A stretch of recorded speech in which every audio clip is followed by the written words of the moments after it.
బ్రహ్మోత్సవాలు తెలంగాణలో వైభవంగా సాగుతున్నాయి. ఉదయమే స్నానాలు చేసి ఆలయాలకు వెళ్తున్నారు భక్తులు. దీంతో టెంపుల్స్ అన్ని భక్తులతో నిండిపోయాయి.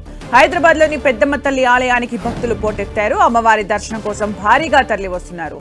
దీంతో క్యూ లైన్లు అన్ని భక్తులతో నిండిపోయాయి.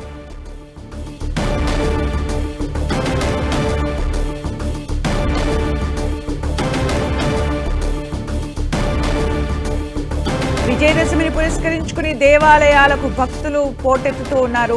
జూబ్లీహిల్స్ పెద్దమ్మ తల్లి టెంపుల్ దగ్గర భక్తుల కోలాహలం నెలకొంది. భారీ సంఖ్యలో అక్కడికి భక్తులు చేరుకుంటూ ఉన్నారు. విజయదశమిని పురస్కరించుకుని అమ్మవారి ఆశీస్సులు పొందడానికి అక్కడికి చేరుకుంటూ ఉన్నారు.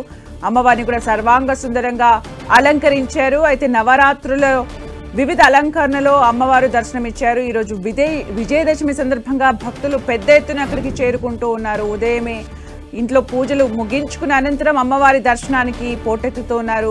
పెద్దమ్మ తల్లి టెంపుల్ దగ్గర కూడా భక్తుల కోలాహలం కనిపిస్తోంది.